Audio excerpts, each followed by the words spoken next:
updates. We are learning that the U.S. says it would consider taking off the Houthis terrorist group label if the Iranian-backed military group stops attacking ships in the Red Sea. Yes, President Biden's special envoy for Yemen said he wants to find diplomatic off-ramps. Again, the Houthi terrorist designation, which existed under Donald Trump, was taken away by Biden, then reinstated, but now apparently the negotiating with terrorists is the next diplomatic off-ramp they're looking for. Let's bring in our panel to react to this and so much happening in the Middle East. Pleased to have national security analyst, New York Times bestselling author, RISE chairman, actforamerica.org, Brigitte Gabriel, and also Air Force Special Operations Commander, retired national security expert as well, Glenn Ignazio. Welcome into you both. Thank you. Is this... I mean, it's not parody. It really is a statement here saying that they're going to try and negotiate if they stop attacking in the Red Sea. Brigitte, we already are looking at, our adversaries saying how weak Biden is. And the fact that they think they can negotiate with Iran, especially in the week where the IDF just took out a top commander, what is this going to signal? Well, no wonder why our enemies are feeling empowered right now under Biden. You are empowering our enemies by signaling to them, please, we will take you off the terrorist list if you just work with us on this. You cannot negotiate with terrorists. America does not negotiate with terrorists because that strengthens the terrorist position. And right now they do not fear America. They know we have an administration that is not going to do anything. And look, the Houthis are only one arm of the terrorist monster, of the octopus of Iran. It's the Houthis in Yemen.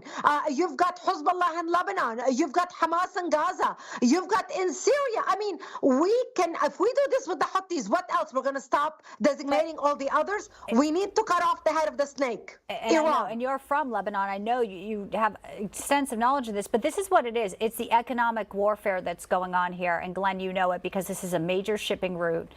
And they're trying to obviously get something out of it. But they're saying that they're going to offer them a quid pro quo. As a military guy here, are you laughing at this? Yeah, actually, I was laughing on the lead up to this. And it is comical. I mean, if we take a look at what happened, we had 300 strikes on our troops within the Iraq-Syria area. And then we had to have somebody get, 3 get killed before we responded. Now, the same thing we look at the Houthis is, hey, they sink a ship today, but, we're not going to call you a terrorist tomorrow because, yesterday was just yesterday. I mean, it just cracks me up that there is no strength, there is no strategy of engagement or disengagement, and there's just no backbone. I mean, how would you have a terrorist today and not a terrorist tomorrow? It's really hard to actually grab. They're all over the place. They were terrorists under Trump, and immediately Biden took that designation down. Even when they reinstalled it a few months ago, it was with a lesser designation. It wasn't that strong. Let's get your reaction to what Iran may be doing next. There is obviously the vowing of we're going to retaliate, IDF taking out a top commander. And you said, Brigitte, and I think it's they're tentacles, they're everywhere. So Iran can do a varied multitude, a myriad of things. What would you be looking for? Well, look, they would have never done this under Trump because even when Trump took out Soleimani, they knew they didn't dare mess with America under Trump administration. Under Biden, it's scary because not only they can attack us overseas. Remember, Iranians are crossing over the lawless border that we have.